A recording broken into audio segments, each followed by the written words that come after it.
Hello and welcome to water study centre. आज के इस लेक्चर वीडियो के अंदर हम फैक्टराइजेशन ऑफ पॉलिनोमियल को पढ़ने वाले हैं। अभी तक हमने एक्सरसाइज 2.1 एंड 2.2 को बहुत ही अच्छे तरीके से एंड बेहतरीन तरीके से समझ लिया है। अब क्या होने वाला है कि जैसे जैसे हमारे पास इस पॉलिनोमियल की एक्सरसाइज बढ़ती जाएगी, थोड़ी सी डिफिकल्टी लेवल भी बढ़ने वाली है। तो ध्यान देना कि जब भी मैं यहाँ पे तुम्हें कुछ भी समझा रहा हूँ, अपनी कॉपी के अंदर नोट डाउन जरूर करते चलना, क्योंकि बहुत सारी चीजें इंपॉर्टेंट होने वाली है अब इसके अंदर, जो कि डायरेक्टली हमारे क्लास 10th पॉलिनोमियल चैप्टर के अंदर आता है। मैंने तुम्हें पहले ही बोला था कि पॉलिनोमियल चैप्टर इंपॉर्टेंट इसलिए है क्योंकि ये सेम टू सेम चैप्टर फिर से रिपीट होता है क्लास 10th के अंदर। डन, चलो जरा स्टार्ट करते हैं। देखो हमारे पास क्या देके रखा हुआ है कि हमें अब पढ़ना है फैक्टराइजेशन ऑफ पॉलिनोमियल्स। सबसे पहले तो हमें पॉलिनोमियल के बारे में पता होना चाहिए। पॉलिनोमियल क्या होता है मैं बहुत अच्छे तरीके से डिटेल में समझा चुका हूँ। अब मुझे उस पॉलिनोमियल का फैक्टराइजेशन करना। फैक्टराइजेशन का मतलब क्या होता है चलो पहले जरा बेसिक से समझते हैं, उसके बाद फिर हम फैक्टराइजेशन के ऊपर जाएंगे। देखो जैसे अगर मैं तुम्हें कोई एक नंबर देता हूँ 6, तो अगर मैं तुम्हें ये बोलता हूं कि 6 में ऐसे कौन कौन से नंबर्स होंगे जो कि 6 को डिवाइड कर सके, तो क्या मैं बोलूंगा कि 6 को 2 और 3 डिवाइड कर सकता है। अगर इस 6 को 2 और 3 डिवाइड कर सकता है तो इसी 2 और 3 को हम क्या बोलते हैं, हम बोलते हैं फैक्टर्स। पहले बताओ क्लियर होगी बात। यानी कि ये जो 6 अगर एक नंबर है तो इस नंबर को जो जो भी नंबर्स डिवाइड कर सकते हैं वो सारे के सारे नंबर्स हम क्या कहते हैं, फैक्टर्स कहते हैं। फॉर एग्जाम्पल अगर मैं तुम्हें बोलता हूँ 16 कि 16 को कौन कौन डिवाइड कर सकता है, तो हम क्या बोलेंगे, देखो 1 भी डिवाइड कर सकता है। देखो यहाँ पे 1 भी हो सकता था, 6 भी हो सकता था, लेकिन नॉर्मली हम 1 एंड 6 को प्रॉपर फैक्टर्स नहीं बोलते। देखो 16 को कौन डिवाइड कर सकता है, 1 डिवाइड कर सकता है, 2 डिवाइड कर सकता है, 4 डिवाइड कर सकता है, और बताओ जरा मुझे 8 डिवाइड कर सकता है और 16 डिवाइड कर सकता है। तो ये सारे के सारे क्या हो गए, हमारे पास फैक्टर्स हो गए। अगर मैं पॉलिनोमियल के बारे में अगर बात करूं, तो अगर हमारे पास एक पॉलिनोमियल देके रखा हुआ है p x is equal to x cube plus में 3x स्क्वायर प्लस में 3x प्लस में 1, जरा समझने की कोशिश करना मैं तुम्हें क्या बता रहा हूं। हमारे पास अगर एक पॉलिनोमियल देख के रखा हुआ है तो इस पॉलिनोमियल के फैक्टर्स निकालने का मतलब ये है कि मैं यहाँ पे 2 या 3 फैक्टर्स निकालूंगा। हम फैक्टर निकालना सीख चुके हैं कि अगर हमारे पास पावर 3 देके रखा हुआ है तो टोटल 3 फैक्टर्स आएंगे। अगर हमारे पास एक फैक्टर आता है, दूसरा फैक्टर hx आता है, तीसरा फैक्टर में क्या लेता हूँ, qx लेता हूँ, तो अगर ये तीनों के तीनों इसको डिवाइड करते हैं और डिवाइड करने के बाद रिमाइंडर अगर 0 आता है तो हम क्या बोलेंगे कि ये gx, hx और qx ये तीनों के तीनों क्या होंगे, फैक्टर्स होंगे इस पॉलिनोमियल के। फिर से जरा बेसिक से समझते हैं ना। देखो फैक्टराइजेशन ऑफ पॉलिनोमियल का मतलब ये होता है कि अगर हमारे पास कोई सा भी एक पॉलिनोमियल देके रखा हुआ है तो इस पॉलिनोमियल से छोटे बहुत सारे मैं फैक्टर्स निकालूं, मतलब अलग अलग पॉलिनोमियल निकालूं, और अगर इस पॉलिनोमियल से इस ऊपर वाले के अंदर डिवाइड करूंगा तो डिवाइड करके हमारे पास रिमाइंडर अगर 0 आता है तो क्या बोलूंगा, ये तीनों के तीनों इसके क्या होंगे, फैक्टर्स होंगे। और हमेशा ध्यान रखना कि जो भी इसकी डिग्री होती है, हम डिग्री के बारे में पढ़ चुके हैं, जो भी हमारे पास डिग्री होती है वही उतने ही हमारे पास क्या होते हैं, फैक्टर होते हैं। अगर इसकी डिग्री 3 देके रखा हो तो इसके फैक्टर्स भी कितने होंगे, 2 होंगे। फॉर एग्जाम्पल अगर मैं तुम्हें बोलता हूं कि हमारे पास एक्स स्क्वायर प्लस में 2x प्लस में 1 देके रखा हो और मैं तुमसे ये पूछ रहा हूँ कि इसके मुझे फैक्टर्स निकालने, कितने फैक्टर्स निकलेंगे, क्योंकि यहाँ पे पावर में 2 देके रखा हुआ तो टोटल 2 फैक्टर्स निकलेंगे। और अगर इन दोनों फैक्टर से उसके अंदर डिवाइड करूंगा तो डिवाइड करके मेरे पास रिमाइंडर क्या आएगा, 0 आएगा। पहले बेसिक बेसिक चीजें, आगे जरा बढ़ता है, ठीक है। अब हमें वो जो फैक्टराइजेशन करना है यानी फैक्टर्स निकालने हैं, 1 बाय 1 चीजों को पढ़ना है। सबसे पहले फैक्टराइजेशन हम निकालेंगे क्वाड्रेटिक पॉलिनोमियल का। तो पहले क्वाड्रेटिक पॉलिनोमियल होता क्या है, तो क्वाड्रेटिक पॉलिनोमियल का स्टैंडर्ड फॉर्म अगर मैं लिखूं तो px इज इक्वल टू ये होता है मेरे पास ax स्क्वायर प्लस में bx प्लस में c। और अगर मैं बहुत सारे एग्जांपल्स इसके अंदर लिखूं तो एक हो सकता है px is equal to x square minus में 4, या फिर मैं यहाँ पे लिखता हूँ px is equal to 2x square plus में 9x प्लस में 6। ठीक है, समझ में आ रहा है। तो ये सारे के सारे क्या होते हैं हमारे पास, क्वाड्रेटिक पॉलिनोमियल। और इसी क्वाड्रेटिक पॉलिनोमियल के अगर मैं फैक्टर्स निकालता हूं, यानी कि 2 छोटे छोटे पॉलिनोमियल निकालता हूं जो कि इसको डिवाइड कर सके, तो उसी को हम क्या बोलते हैं, फैक्टर्स बोलते हैं। अब फैक्टर निकालने का तरीका क्या होता है, तो सबसे पहले हम क्वाड्रेटिक इक्वेशंस के बारे में पढ़ेंगे, यानी क्वाड्रेटिक पॉलिनोमियल के बारे में पढ़ेंगे, एंड उसके बाद फिर क्यूबिक पॉलिनोमियल के बारे में पढ़ेंगे एंड एग्जांपल्स भी करने वाले। चलो जरा स्टार्ट करते हैं।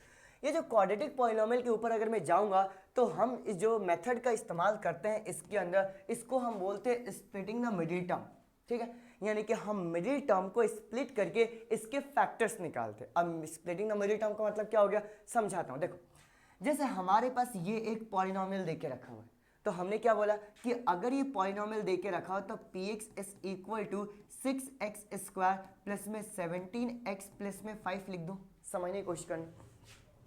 तो अगर हमने यहाँ पे पॉलिनोमियल लिख दिया तो स्प्लिटिंग द मिडिल टर्म का मतलब क्या होता है, मतलब समझने से पहले प्रोसीजर समझते हैं। सबसे पहले अगर जब भी तुम पॉलिनोमियल को लिखोगे, सुनो ध्यान से ना, तो वो हमेशा स्टैंडर्ड फॉर्म में होना चाहिए। स्टैंडर्ड फॉर्म का मतलब ये हो गया कि सबसे पहले एक्स स्क्वायर वाली टर्म आएगी, उसके बाद एक्स वाली टर्म आएगी, एंड उसके बाद हमारे पास क्या आएगी, कांस्टेंट टर्म। ये बात आई समझ में, ठीक है। तो ये तो हमारे पास ऑलरेडी देख के रखा हुआ है। हम जब भी स्प्लिट करते हैं तो मिडिल टर्म को स्प्लिट करने का मतलब ये होता है कि मैं ये एक्स वाली टर्म को दो पार्ट्स के अंदर डिवाइड करता हूँ।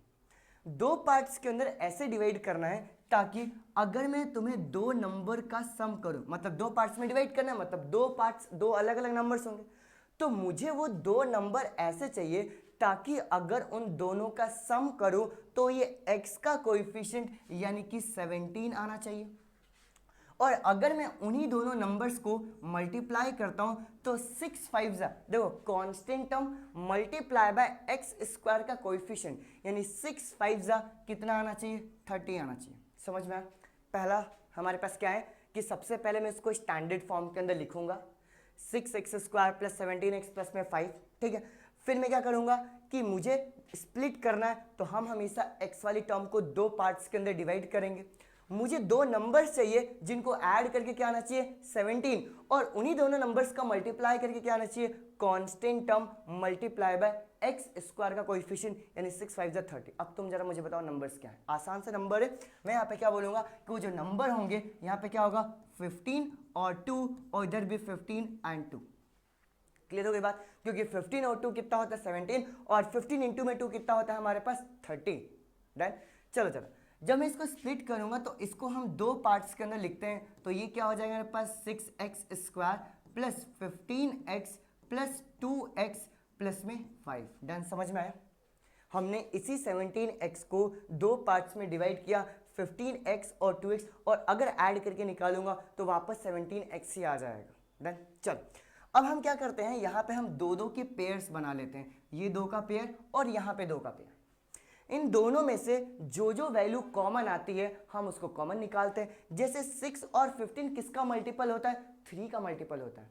तो अगर मैं चाहूं तो क्या ये 6 और 15 में से 3 बाहर निकाल सकता हूं, और एक्स स्क्वायर और एक्स में से एक एक्स बाहर आ गया, तो ब्रैकेट के अंदर यहां पे क्या हो गया 2x प्लस में 5। फिर से समझाता हूं, एक्स स्क्वायर एक्स दे के रखा हुआ है, इन दोनों में से मैंने एक x को बाहर कर दिया, और 6 और 15 3 का मल्टीपल होता है, तो मैंने 3 को जैसे ही बाहर किया तो यहाँ पे हो गया 2x, और यहाँ पे क्या हो गया मेरे पास 5। अब इन दोनों में कुछ कॉमन नहीं दिख रहा, तो मैं यहाँ पे 1 को कॉमन निकाल लूंगा, और ब्रैकेट के अंदर क्या आ जाएगा 2x प्लस में 5। और हमेशा ध्यान रखना स्प्लिटिंग द मिडिल टर्म के अंदर कि अगर ये ब्रैकेट वाली वैल्यू तुम्हारे पास बिल्कुल सेम आ रही है, इसका मतलब तुम क्वेश्चन बिल्कुल सही कर रहे हो। अगर यहाँ पे गड़बड़ हो गई, इसका मतलब मुझे पूरा ऊपर चेक करने की जरूरत है। डन। चलो चलो समझते हैं। तो यहाँ पर ये ब्रैकेट वाली वैल्यू और ये ब्रैकेट वाली वैल्यू सेम आ गए, तो इन दोनों को जब मैं कॉमन निकालूंगा तो ये हो गया मेरे पास 2x प्लस में 5 एक ब्रैकेट में, और दूसरे ब्रैकेट के अंदर क्या आ जाएगा 3x प्लस में 1। तो जो मुझे px को फैक्टराइज करना था, दो पार्ट्स के अंदर डिवाइड करना था, ये हमने निकाल दिया।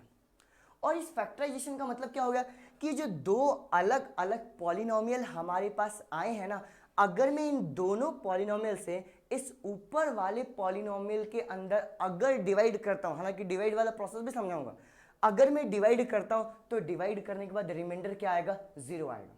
ये बार बार इसलिए बोल रहा हूं क्योंकि हम अभी ये क्वेश्चंस के अंदर अप्लाई करने वाले हैं, डिवाइड भी हमारे पास आने वाला है। डन। तो हमने क्या बोला, अगर इन दोनों से डिवाइड करूंगा तो रिमाइंडर क्या आएगा 0। तो हमने इस पॉलिनोमियल का फैक्टराइजेशन कर दिया, यानी कि दो फैक्टर्स निकाल दिए। समझ में आया? ठीक है, ये था हमारे पास क्वाड्रेटिक पॉलिनोमियल को कैसे सॉल्व करते हैं, by splitting the middle terms. Then समझ में आ गया, आगे चलते हैं जरा। अब हमारे पास ये एक और एग्जांपल आ गया, इसको भी जरा फैक्टराइज करते हैं। देखो हमारे पास ये पी वाई का पॉलिनोमियल देके रखा हुआ है, क्या हो गया मेरे पास वाई स्क्वायर माइनस में 5y प्लस में 6। अब तुम जरा मुझे बताओ प्रोसीजर क्या है। पहला तो हमारे पास ये है कि मुझे ऐसे क्या करना है, एक मिनट देखो, सबसे पहले तो प्रोसीजर ये है कि मैं इसको स्टैंडर्ड फॉर्म के अंदर कन्वर्ट करूंगा। क्या ये हमारे पास ऑलरेडी स्टैंडर्ड फॉर्म में देके रखा हुआ है? स्टैंडर्ड फॉर्म यानी कि सबसे पहले स्क्वायर वाली टर्म, फिर ये y टू द पावर 1 वाली टर्म एंड फिर कांस्टेंट टर्म, ये ऑलरेडी स्टैंडर्ड फॉर्म में।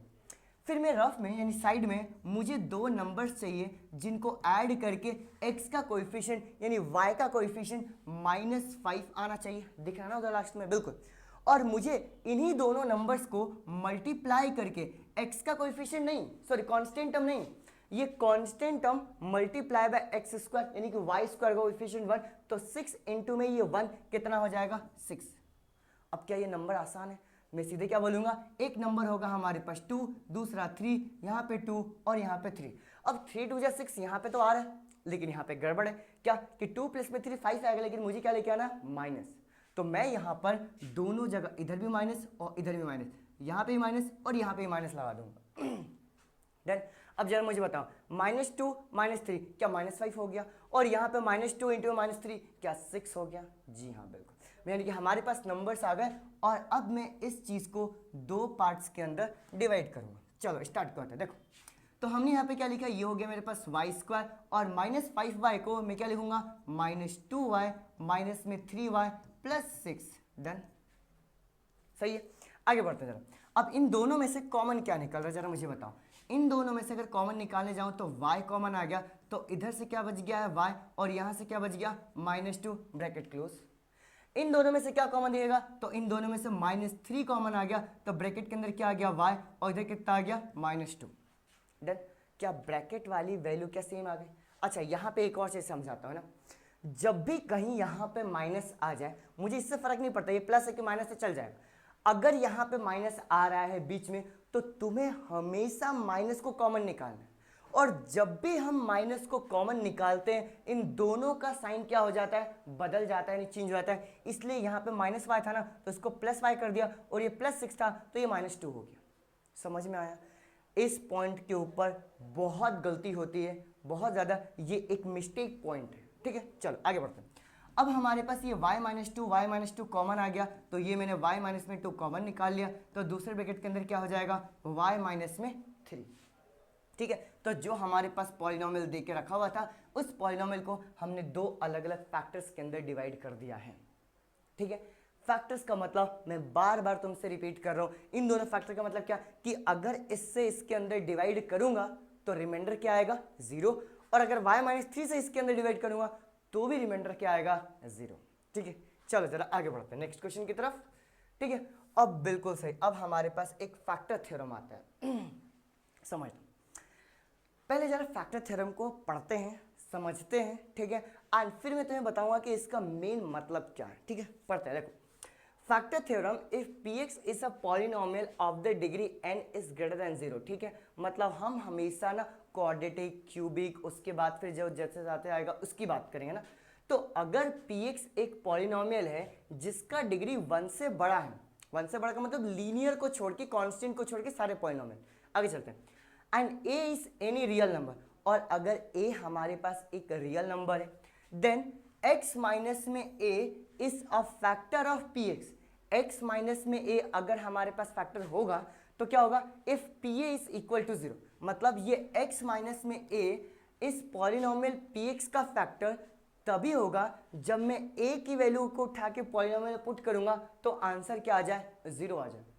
क्या ये हमने कहीं ना कहीं पढ़ के रखा है क्या जीरोस वाले के अंदर, कि जीरोस अगर का मतलब क्या होता है कि अगर x की वैल्यू अगर वो उठा के पुट करूंगा तो हमारे पास आंसर क्या आता है 0। तो वही देखो ये pa की वैल्यू कितना देके रखा हो 0। और आगे, और अगर pa इक्वल्स टू 0 होगा तो तभी होगा जब x माइनस में a क्या होगा, फैक्टर होगा px का। समझाता हूं जरा पिछले वाले क्वेश्चन से। देखो ये पिछला वाला क्वेश्चन हमारे पास क्या देके रखा हो, ज्यादा ध्यान समझो। Factorise y square minus 5y plus में 6। देखो यहाँ पे क्या लिख रहा हूँ, y स्क्वायर माइनस में 5y प्लस में 6।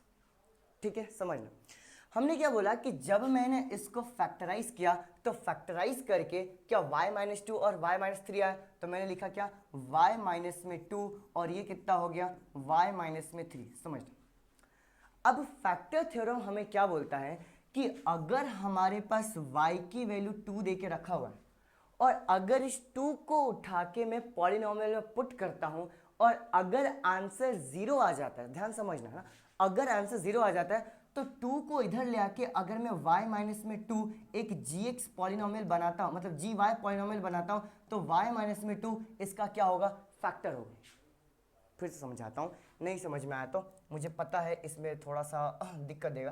देखो सभी को रेज कर देते हैं। देखो हमारे पास क्या देके रखा हुआ है, देखो y² माइनस में 5y प्लस में 6, ये हमारे पास एक पॉलिनोमियल देके रखा हुआ है py का। डन, इतना समझ में आया, ठीक है। हमने क्या बोला कि अगर हमारे पास y इज इक्वल टू 2 एक कांस्टेंट टर्म है, समझाता हूँ, देखो यहीं पे लिख के रखा हुआ है if px is a polynomial of degree n is greater than 1, तो हमने यहाँ पे py एक पॉलिनोमियल ले लिया, इस पॉलिनोमियल का डिग्री क्या देके रखा हुआ है 2, यानी कि क्या ये 1 से बड़ा है, ठीक है। आगे चलते हैं, and a is any real number, और हमारे पास a एक कोई सा भी एक रियल नंबर है, तो मैंने क्या बोला y इक्वल्स टू 2 एक रियल नंबर है, समझना। आगे चलते हैं, तो हमने a की वैल्यू क्या ले लिया, यहाँ पर a की वैल्यू हमने 2 लिया, is any real number, then x minus में a is a factor of px, ठीक है। वापस चलते पीछे, तो ये अगर 2 को इधर लेके आऊंगा तो y माइनस में 2, मैंने डायरेक्टली सोचा y माइनस में 2 इस ये इसका फैक्टर तभी होगा जब मैं यहाँ पर p2 की वैल्यू निकालूंगा और ये कितना हो जाए 0, ठीक है। ये एक अलग पॉलिनोमियल है, इस पॉलिनोमियल को सॉल्व किया, ये देखो ये मान लेते हैं ये हमारे पास gx पॉलिनोमियल है, सॉरी gy पॉलिनोमियल है, तो gy की वैल्यू अगर मैं 0 पुट करूंगा तो y माइनस में 2 इक्वल्स टू 0, तो क्या y की वैल्यू हमारे पास 2 आ गया। तो अगर ये 2 की वैल्यू उठा के मैं इसके अंदर पुट करता हूं और पुट करने के बाद आंसर 0 आ रहा है, इसका मतलब क्या हुआ कि ये y इक्वल्स टू 2 पुट करने पे अगर पॉलिनोमियल की वैल्यू 0 आ गया तो 2 को इधर लेके आऊंगा, ये y माइनस में 2 यानी कि y माइनस 2 एक पॉलिनोमियल, ये इस ऊपर वाले पॉलिनोमियल का फैक्टर होगा। या फिर अगर मैं उल्टा बोलूं तो अगर मैं बोलता हूं कि y माइनस में 2 इस पॉलिनोमियल px का फैक्टर है ना, अगर ये y माइनस 2 इस पॉलिनोमियल px का फैक्टर है, इसका मतलब ये हुआ कि अगर मैं y minus 2 equals to 0, y की वैल्यू अगर मैं 2 उठा के इस पॉलिनोमियल में पुट करूंगा, यानी कि जब मैं p2 की वैल्यू निकालूंगा तो इसका आंसर क्या आएगा 0 आएगा। डन, क्लियर हो गया। फैक्टर थ्योरम भी हमें यही बोलता है। फैक्टर थ्योरम हमें क्या बोलता है, फैक्टर थ्योरम हमें ये बोलता है कि अगर x माइनस में a इस px का फैक्टर तभी होगा जब ये a की वैल्यू उठा के पॉलिनोमियल में पुट करूंगा तो आंसर कितना है 0, या फिर अगर p की वैल्यू 0 आता है तो x माइनस a क्या होगा, पॉलिनोमियल px का फैक्टर होगा। क्लियर हो गई बात, एग्जाम्पल से जरा और क्लियर होगा। देखो एग्जाम्पल जरा लेते हैं इधर, देखो अब example, examine whether x plus में 2 इज अ फैक्टर ऑफ, ये दो अलग अलग पॉलिनोमियल देके रखे हैं, ठीक है। देखो हमारे पास एक gx पॉलिनोमियल देके रखा हुआ है, gx क्या है x प्लस में 2, जरा समझते चलना है ना।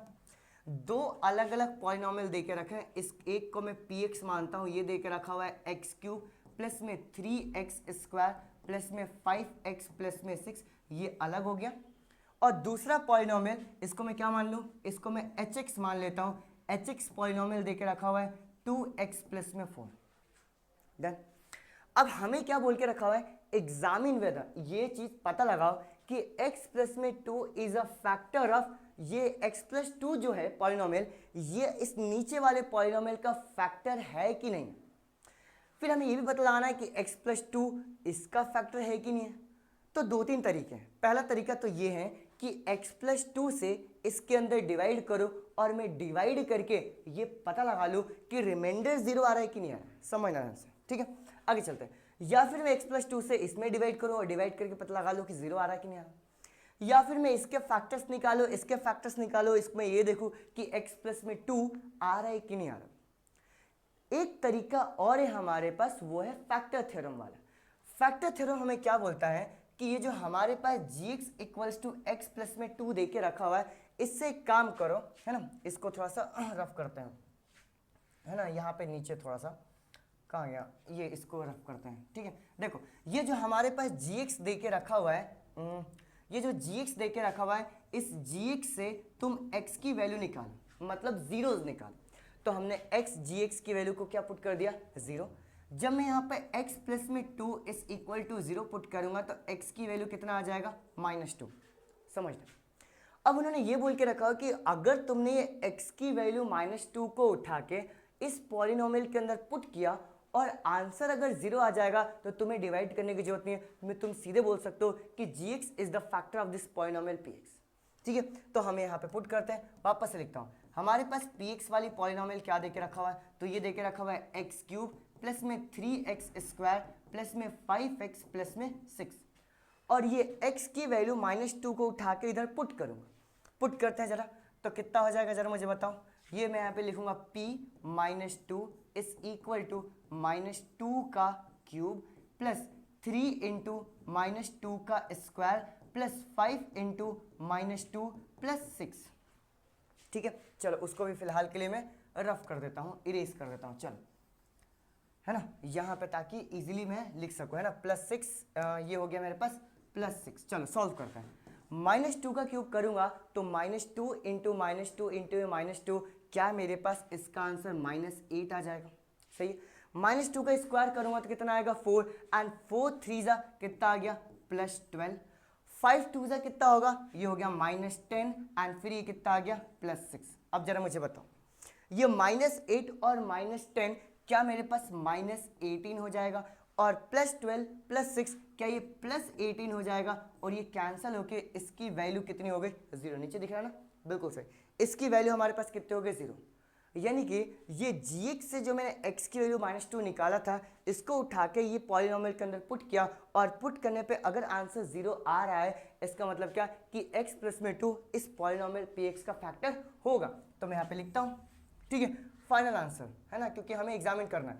तो मैं यहाँ पे क्या बोलूँगा कि सिंस, ध्यान समझना, since p2 is equal to 0, therefore gx की वैल्यू क्या है, x प्लस में 2, x प्लस में 2 इज फैक्टर ऑफ px, और px की वैल्यू क्या देके रखा हुआ है, तो ये देके रखा हमारे पास x³ प्लस में 3x² प्लस में 5x प्लस में 6। ये है हमारे पास फैक्टर थ्योरम। ठीक है, फिर से बताता हूँ, ये इसको चेक करना था कि ये इसका पॉलिनोमियल है कि नहीं है। इसके हमने जीरोज निकाला, x की वैल्यू निकाला, x की वैल्यू को इसके अंदर पुट किया, सॉल्व किया, आंसर 0 आ गया। तो मैं बोलूँगा बाय फैक्टर थ्योरम ये gx इस px का फैक्टर होगा। वैसे एक और हमारे पास देके रखा हुआ है, इसको जरा अगले पेज पे कर लेते हैं ना। इसको मैं क्या मान लेता हूँ, hx मान लेता हूँ कि हमारे पास hx की वैल्यू क्या देके रखा हुआ है, hx की वैल्यू है 2x प्लस 4। यहाँ पे लिखता हूँ 2x प्लस में 4, और हमने किसकी वैल्यू निकाली जरा मुझे बताओ। देखो हमने यहाँ पे x की वैल्यू -2 निकाला, तो जब मैं यहाँ पे h -2 की वैल्यू निकालूंगा तो ये 2 इंटू -2 प्लस में 4, ये हो गया मेरे पास -4 प्लस में 4, -4 प्लस 4, ये कैंसिल होकर आंसर कितना आ गया 0।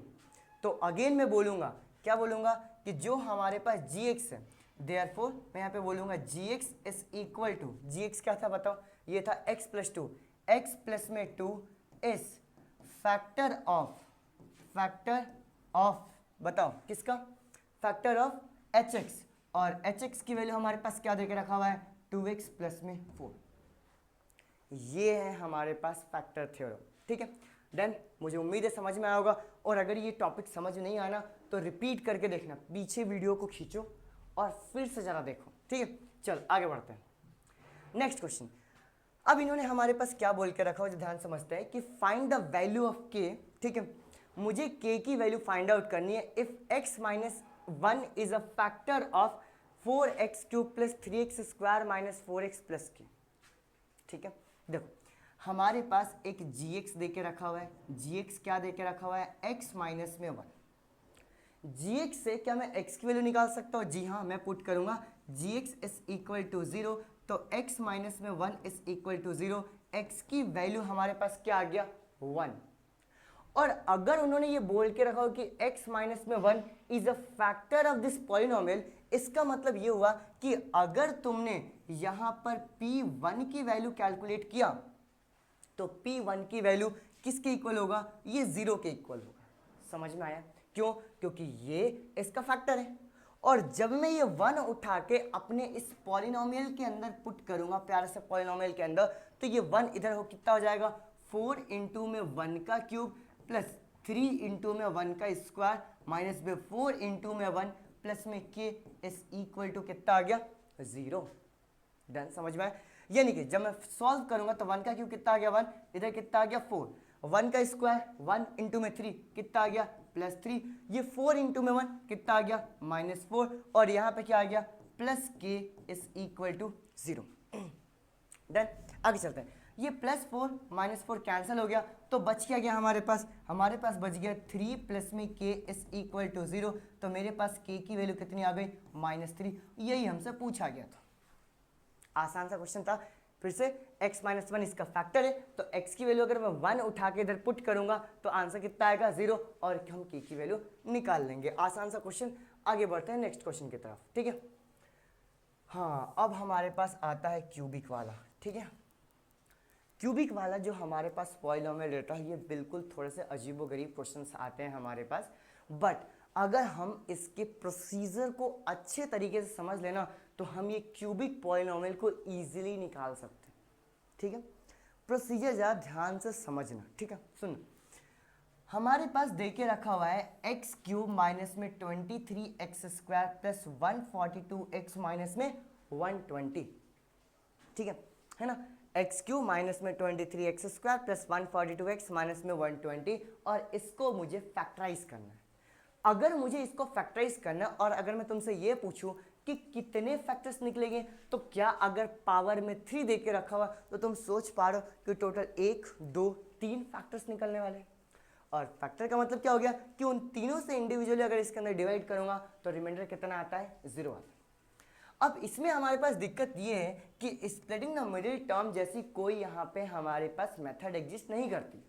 हमें यहाँ पे प्रॉपर तरीके से कभी डिवाइड का, कभी हिट एंड ट्रायल मेथड का, हमें सबका इस्तेमाल करना है। इसका मतलब क्या हुआ कि हम क्या करते हैं, हम यहाँ पे x की एक वैल्यू कैलकुलेट करते हैं। एक वैल्यू जो हम कैलकुलेट करते हैं वो हिट एंड ट्रायल मेथड से कैलकुलेट करते हैं। जरा ध्यान समझना है ना। जैसे मैं x की वैल्यू यहाँ पे 0 पुट करूंगा, अगर ये 0 पुट करके ये पूरी की पूरी वैल्यू 0 हो गई तो क्या x इक्वल्स टू 0 इसका जीरोज होगा, और जीरो से हम क्या एक पॉलिनोमियल निकाल लेंगे।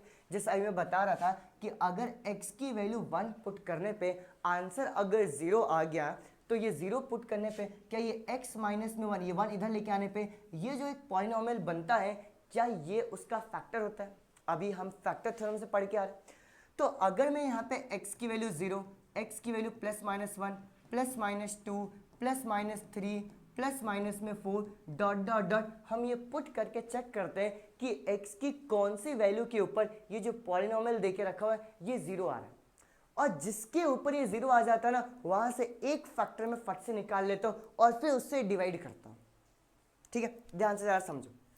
हमने यहाँ पे क्या बोला कि अगर मैं 0 उठा के इधर पुट करूंगा तो ये पूरा 0 हो जाएगा, ये भी 0 हो जाएगा, ये भी 0 हो जाएगा, कितना बच जाएगा? -120। इसका मतलब क्या कि 0 के ऊपर तो हमारा आंसर नहीं आ रहा। जब मैं ये 1 यानी +1 उठा के इधर पुट करूंगा तो क्या यहाँ पर हमारे पास 1 माइनस में 23, यहाँ पे 1 पुट करूंगा तो +142, और यहाँ पे कितना हो गया मेरे पास? -120। शायद हो सकता है, करके देखते हैं। ये 142 और 1 को ऐड करेंगे तो कितना आ गया? 143, और ये 120 और -23 ऐड करूंगा कितना आ गया? -143। ये कैंसिल होगी, क्या आंसर मेरे पास 0 आ रहा है। इसका मतलब क्या कि जब मैं x की वैल्यू 1 पुट कर रहा हूं तो इस पॉलिनोमियल का आंसर कितना आ रहा है? 0। और अगर x इक्वल्स टू 1 के ऊपर 0 आ रहा है तो ये 1 को जब इधर लेके आऊंगा तो x माइनस में 1, क्या इसका एक फैक्टर तो निकल चुका है ना। ठीक है, रफ करता हूं पहले जरा मैं पूरा, ठीक है, और फिर से जरा समझते हैं। देखो, मैं तुम्हें ये बोलूंगा कि हमारे पास पॉलिनोमियल दे के रखा हुआ है px is equal to x cube minus में 23x² प्लस 142x माइनस में 120। हमें पता है कि टोटल इसके कितने फैक्टर निकलेंगे, इसके टोटल 3 फैक्टर्स निकलेंगे, और अगर इसके 3 फैक्टर निकलेंगे तो हम पहला जो फैक्टर होगा वो हिट एंड ट्रायल मेथड से या फिर फैक्टर थ्योरम की मदद से निकालेंगे। हम यहाँ पे क्या बोलेंगे कि यहाँ पर एक वैल्यूज पुट करते हैं x की अलग अलग। x की वैल्यू 0 पुट किया हमने, +-1 पुट करेंगे, +-2 पुट करेंगे, +-3 पुट करेंगे, डॉट डॉट डॉट। और ये जो पुट करने का प्रोसीजर है ना, हम ये रफ में करने वाले हैं, फेयर में मत करने लग जाना, ठीक है।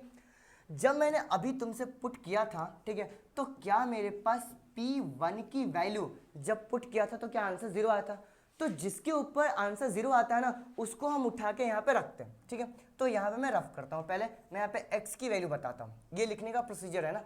हम बोलेंगे क्या कि at x is equal to 1, जब मैं x इक्वल्स टू 1 के ऊपर इस पॉलिनोमियल की वैल्यू निकालूँ, यानी कि P1 की वैल्यू निकालूँ, तो कितना हो जाएगा? ये हो गया मेरे पास 1 का क्यूब माइनस ये हो गया 23 इंटू में 1 का स्क्वायर प्लस 142 इंटू में 1 माइनस में कितना आ गया 120।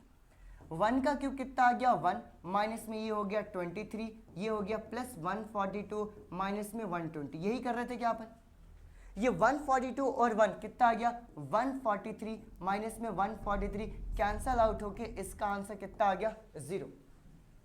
जैसे ही इसका आंसर हमारे पास 0 आया तो मैं क्या बोलूँगा? मैं बोलूँगा कि x is equal to 1 is zeros of polynomial. कौन सा पॉलिनोमियल? जीरोस के बारे में हम पढ़ चुके हैं क्या? Zeros of polynomial px। और अगर x इक्वल्स टू 1 इसका जीरोस होगा तो 1 को अगर मैं इधर लेके आया तो ये x माइनस में 1 क्या हो जाएगा? फैक्टर हो जाएगा। मैं बोलूँगा x माइनस में 1 is a factor of polynomial, ठीक है, किसका? px का। समझ में आ रही बात क्या बोल रहा हूँ? ठीक है, फिर से x is equal to 1 put करने पे इसका आंसर कितना आ गया 0। और जैसे ही इसका आंसर 0 आया तो मैं क्या बोलूँगा कि x माइनस 1 क्या है हमारे पास? फैक्टर है। डन, समझ में आया? और अगर x माइनस 1 फैक्टर है तो क्या इसका मतलब ये समझो कि जब मैं ये x माइनस 1 से इस पॉलिनोमियल के अंदर डिवाइड करूंगा तो डिवाइड करने पर रिमाइंडर क्या आएगा? 0 आएगा। हम यही काम करने वाले हैं। सबसे पहले डिवाइड करते हैं, चलो देखो, है ना। फिर समझाता हूँ। हमारे पास पॉलिनोमियल क्या देख के रखा हो? मेन पॉलिनोमियल हमारे पास एक्स क्यूब, ये मेरे पास X cube minus 23x square, ठीक है, plus 142x plus 142x and फिर क्या हमारे पास माइनस 120, ये माइनस 120। ये जो x माइनस 1 है ना, ये x माइनस 1 से इसके अंदर डिवाइड करूंगा और यहीं पे अब डिवीजन भी सीख लेना है, ठीक है। देखो डिवाइड अगर हम करने जाएंगे तो हम क्या बोलेंगे इसके अंदर कि सबसे पहले ये अंदर वाला स्टैंडर्ड फॉर्म में होना चाहिए, ये बाहर वाला भी स्टैंडर्ड फॉर्म के अंदर होना चाहिए। क्या ये दोनों के दोनों स्टैंडर्ड फॉर्म में दिख रहे हैं? आंसर हाँ, जी हाँ, बिल्कुल ये स्टैंडर्ड फॉर्म के अंदर दिख रहे हैं मुझे। जब ये स्टैंडर्ड फॉर्म में दिख रहे हैं तो हम सोचना स्टार्ट करेंगे कि अगर मुझे यहाँ पर एक्स क्यूब लेके आना है और यहाँ पर अगर x है तो इस x में किससे मल्टीप्लाई करें ताकि एक्स क्यूब आ जाए। समझ में आई बात?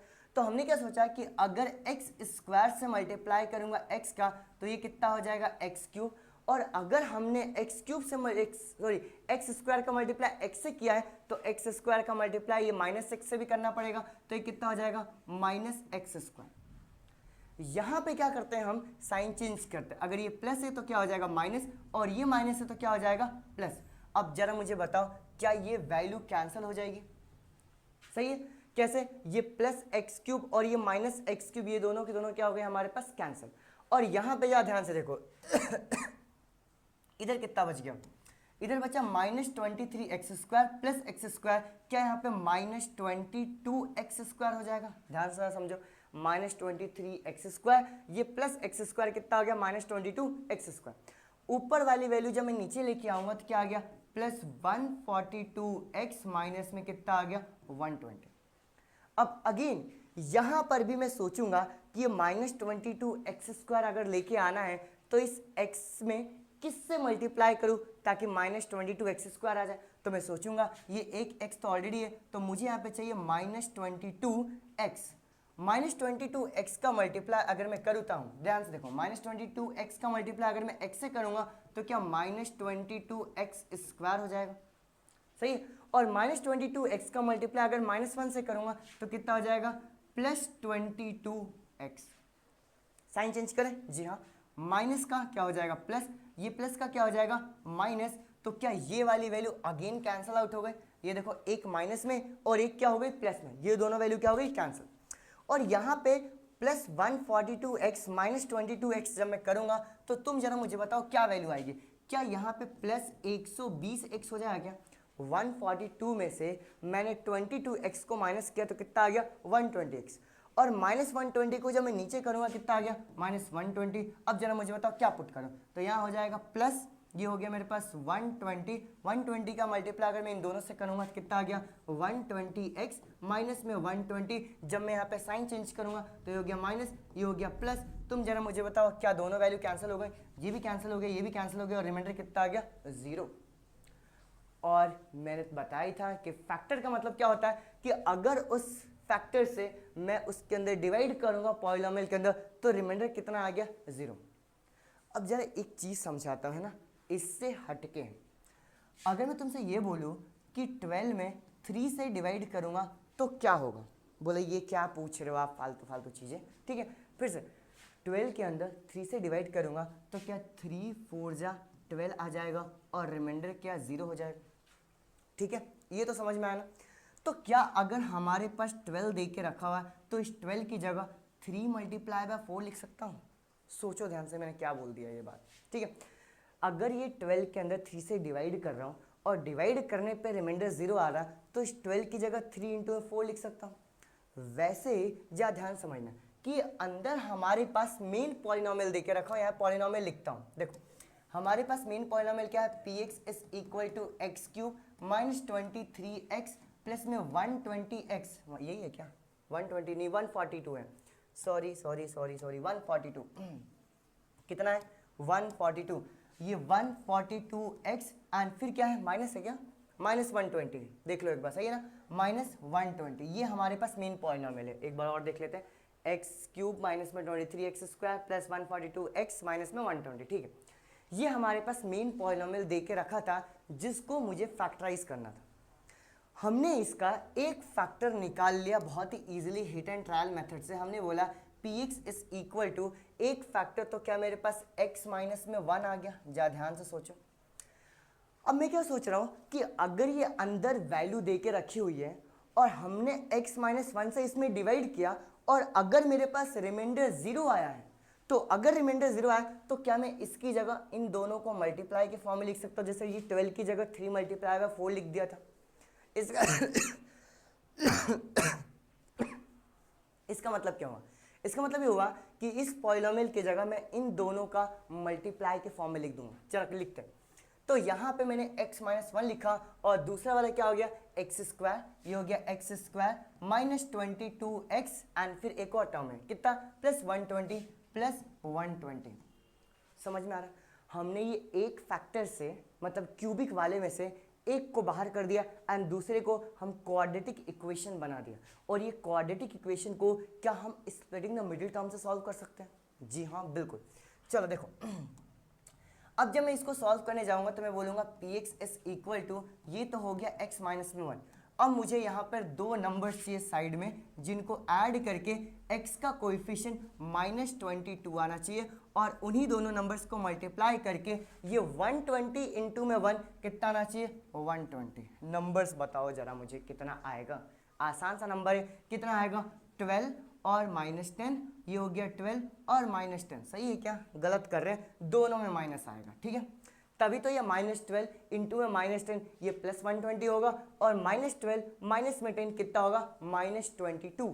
देन चलो जरा पुट करते हैं।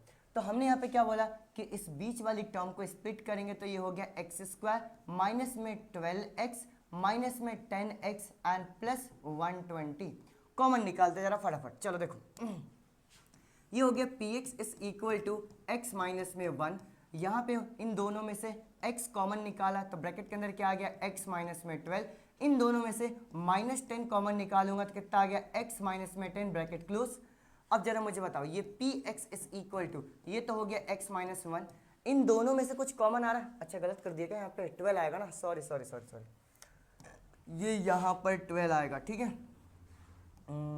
12 आएगा। देखो तो इन दोनों में से मैंने -10 कॉमन निकाला है, और जब मैंने इन दोनों में से -10 कॉमन निकाला तो इन दोनों का साइन चेंज होके ये x -12 हो जाएगा।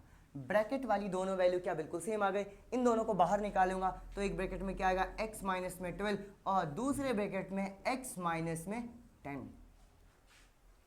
जो मेन पॉलिनोमियल दिया हुआ था मैंने पहले ही बताया था कि टोटल 3 फैक्टर्स आएंगे। ये हमारे पास 3, 1, 2 और 3 फैक्टर्स आ चुके हैं और यही हमें करना था।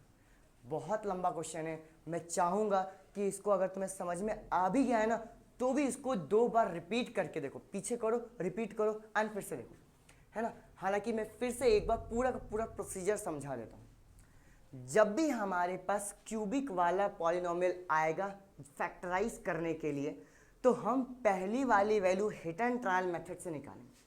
हम बोलेंगे x की वैल्यू 0 +-1 +-2 +-3 डॉट डॉट डॉट, इनमें से कोई से भी एक वैल्यू उठा के इसके अंदर पुट करेंगे। डन, क्लियर हो गई बात। आगे चलते हैं। अगर मैं x की वैल्यू 1 पुट करता, पहले तो रफ में पुट करना, पता लगा लेना कौन सी वैल्यू है। जैसे ही पता लग जाएगी तो यहाँ पे अब फिर सॉल्व करके बताना कि जब x = 1 पुट कर रहे हैं तो पुट करके हमारा आंसर कितना आ गया, 0। अगर हमारा 0 आ गया तो x = 1 क्या होगा, जीरोस ऑफ द पॉलिनोमियल। और अगर x = 1 जीरोस होगा तो 1 को अगर मैं इधर लेके आता हूँ तो x - 1 क्या हो जाएगा, इसका फैक्टर हो जाएगा। ये डन, समझ में आ गया। आगे चलते हैं। अगर x - 1 फैक्टर होगा तो इस x - 1 फैक्टर से, ये देखो ये माइनस दिख रहा है तो मैं इसको हटा देता हूँ, ठीक है, वरना तुम कंफ्यूज हो गए। चल कहाँ गया, वापस देखो। उसके बाद x - 1 फैक्टर से जब हम इस पॉलिनोमियल के अंदर डिवाइड करेंगे तो रिमाइंडर कितना आ गया, 0। तो क्या ये अंदर वाले पॉलिनोमियल की जगह इन दोनों का मल्टीप्लिकेशन लिख सकता हूँ, ये मेन पॉलिनोमियल एंड उन दोनों का मल्टीप्लिकेशन लिखा। एक तो ऑलरेडी एक फैक्टर आ चुका है एंड दूसरा हमारे पास एक क्वाड्रेटिक इक्वेशन बन गया जिसको हमने सॉल्व किया स्प्लिटिंग द मिडिल टर्म से। जो स्प्लिटिंग द मिडिल टर्म अभी जस्ट थोड़ी देर पहले मैंने बताया कि स्प्लिटिंग द मिडिल टर्म कैसे निकालते हैं। स्प्लिटिंग द मिडिल टर्म से ये मैंने पूरा का पूरा सॉल्व किया, ठीक है, और हमारे पास टोटल 1, 2 एंड 3 फैक्टर्स आ गए, ठीक है। ये बहुत लंबा टॉपिक था, समझना बहुत ज़रूरी था। अगर इस पॉइंट पे नहीं समझोगे तो यही सेम टू सेम चीज़ें हमारे पास क्लास 10th में आएगी एंड फिर दिक्कत देगी। तो अगर कहीं पर भी मिस हुआ है ना तो फिर से वीडियो को पीछे करो, रिवाइंड करो एंड देखो, है ना। चलो और भी कुछ है क्या, नहीं, बस इतना ही। एक बार फटाक से रिकैप कर लेते हैं, ठीक है, कि हमने क्या क्या पढ़ा एंड फिर हम आगे बढ़ेंगे। देखो सबसे पहले हमारे पास था फैक्टराइजेशन ऑफ पॉलिनोमियल। मैंने बताया फैक्टराइजेशन का मतलब हमें 2 अलग अलग फैक्टर्स चाहिए जिसको अगर मैं डिवाइड करूंगा तो रिमाइंडर कितना होना चाहिए, 0। आगे चलते हैं। क्वाड्रेटिक पॉलिनोमियल क्या होता है, x² + bx + c। इसके टोटल 2 फैक्टर्स निकलते हैं। हम तो ये समझा स्प्लिटिंग द मिडिल टर्म के अंदर हम मिडिल टर्म यानी x वाली टर्म को स्प्लिट करते हैं, ठीक है। हमें 2 नंबर चाहिए होता है जिनको ऐड करके x का कोएफिशिएंट चाहिए और उन्हीं दोनों नंबर्स को मल्टीप्लाई करके क्या चाहिए, constant term multiply by x² का कोएफिशिएंट। डन, हमने ये स्प्लिटिंग द मिडिल टर्म समझा। उसके बाद हमने ये फैक्टराइज किया, फिर उसके बाद फिर हमने ये फैक्टर थ्योरम समझा।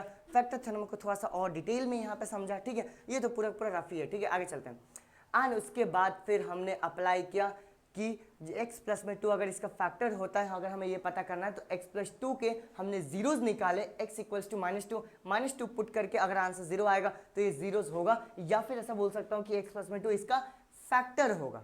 डन, आगे चलते हैं।